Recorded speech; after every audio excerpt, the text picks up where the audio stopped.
Master చెప్పిన దాని ప్రకారం ఇప్పుడు మేడం ఆలోచనలో మార్పు మొదలై ఉండాలి. ఈ టైంలో మనం వెళ్ళి మేడం కన్విన్స్ చేస్తే మన మాట తప్పకుండా ఉంటుందిరా. అవునరా, నువ్వు చెప్పింది కరెక్టే. రేపు పదండ్రా, మేడంని కలుద్దాం. నేను మీతో వస్తాను. ఏంటి అలా చూస్తున్నారు? నేను ఋషిని ప్రేమించింది నిజమే, కానీ నాకప్పుడు అంజలి గురించి తెలియదు. తెలిసాక ప్రేమను గెలిపించాలనుకున్నాను. నాది వన్ సైడ్ లవ్. ఎప్పటికైనా నేను సైడ్ అవ్వాల్సిందాన్నే. అందుకే మీతో పాటు వాళ్ళని ఒకటి చేయడంలో మీకు నేను తోడుంటాను. ప్లీజ్ కాదనకండి. సరే పదండి.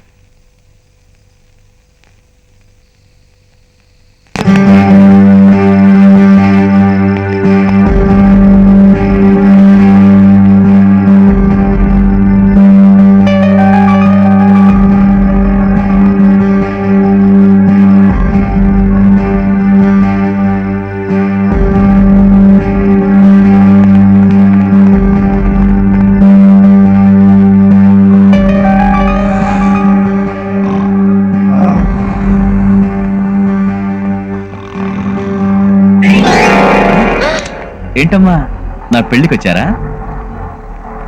ఒరేయ్, వీళ్ళందరినీ బయటకు లాక్కెళ్ళి పెళ్లి భోజనాలు పెట్టించండి రా.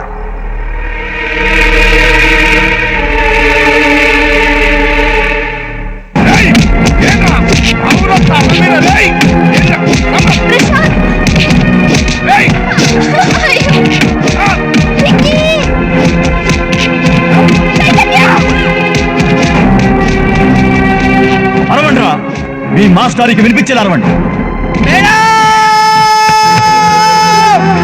ఒక్కొక్క దెబ్బకి మీ మాస్టర్ కదిలి రావాలి. కొట్టండి రా. మాస్టర్ అరవమంటే మేడం అని అరుస్తారేంట్రా? మీ మాస్టర్ని పిలవండి, వచ్చి కాపాడమనండి రా. వాడు ఇప్పుడు ఇక్కడికి రావాలి. మిమ్మల్ని అందరినీ ముక్కలు ముక్కలుగా చేసి నేను అంజలి మెళ్ళలో తాళి కట్టాలి.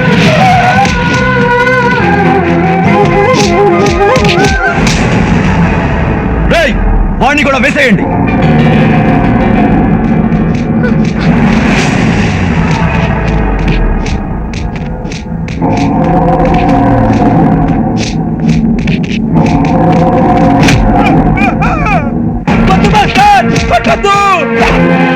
మా వల్ల సార్ చేంజ్ చేసుకుని మేడం దృష్టిలో బ్యాడ్ అయ్యారు.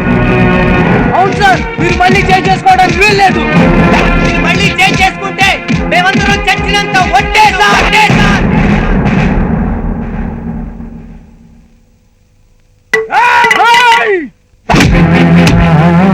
ఇప్పుడు ఓకే మేడం, అలా పట్టించుకుంటే మీకు ఓకే మేడం? ఇప్పటికైనా కళ్ళుతో కాకుండా మనసుతో చూడండి మేడం. ఆ రోజు మాత్రం మీకు ఆవేశపడ్డారంటే కారణం మీ నాన్న ప్లే చేసిన డ్రామా మేడం.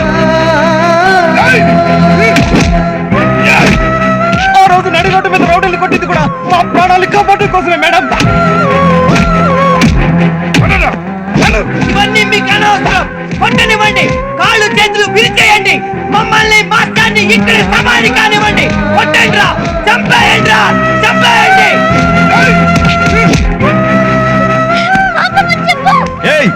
రక్తం చూసేసరికి మాజీ ప్రియుడి మీద ప్రేమ పుట్టుకొచ్చిందా? అంజలి రాయ్, రావడానికి ఇది హైదరాబాద్ కాదురా, ఇది నా పేట, కాజీపేట.